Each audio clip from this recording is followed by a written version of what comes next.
7h, 9h, Europe 1 matin. Le livre du jour, Nicolas Caro. Ce matin, alors, c'est pas un roman. Il y en a 8 même. Oui, c'est une saga.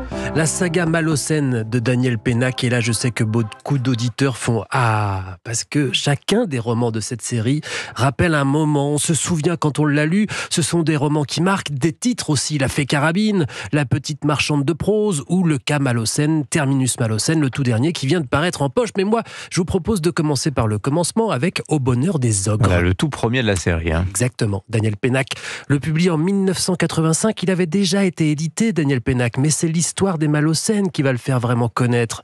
Malocène, c'est une famille, une fratrie à la tête de laquelle on trouve Benjamin, l'aîné donc. Leur mère est célibataire, toujours à droite à gauche, et Benjamin a 3 sœurs et 2 frères. C'est un joyeux bazar. Ils sont installés à Belleville, le quartier de Pénac. Et dans Au bonheur des ogres, on reconnaît la référence à Au bonheur des dames de Zola. Les grands magasins ont aussi un rôle à jouer. C'est là d'ailleurs que s'ouvre le roman, un 24 décembre. C'est là où Benjamin travaille et son nom résonne dans tout le magasin à la première page parce qu'il est demandé au service des réclamations.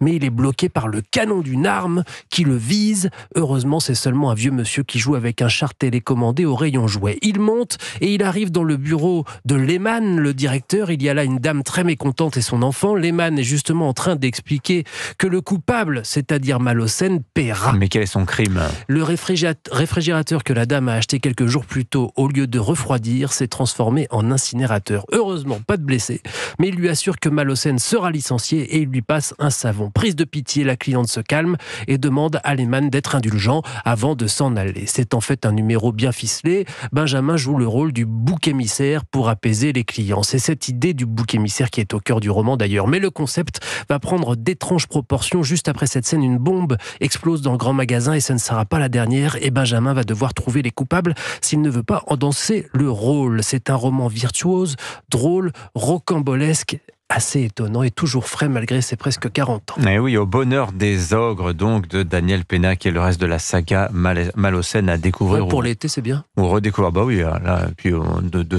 quelques semaines. Ils font 250 pages chacun, ça va.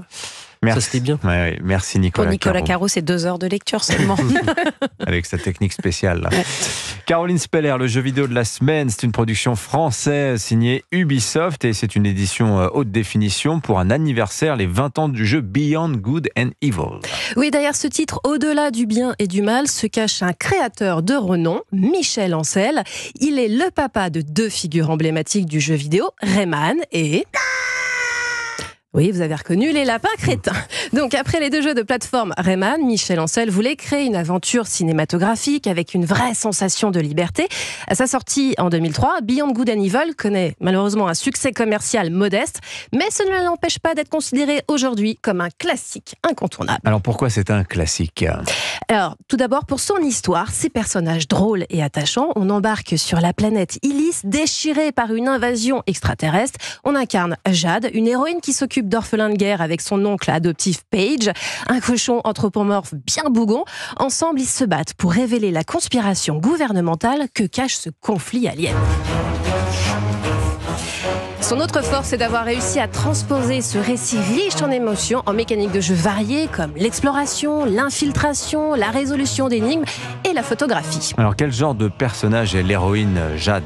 Alors Dimitri, elle est clairement à mettre dans la catégorie des femmes qui ont marqué le jeu vidéo, loin de celles qui se caractérisent par leur plastique ou leur force brute. Jade a beau savoir se défendre au bâton si nécessaire, elle se distingue surtout par son humanité, sa volonté de dévoiler la vérité sans violence et par son métier de photojournaliste. Son arme principale, c'est son appareil photo, celui qu'on utilise tout au long du jeu pour capturer la réalité du monde et ainsi informer la population.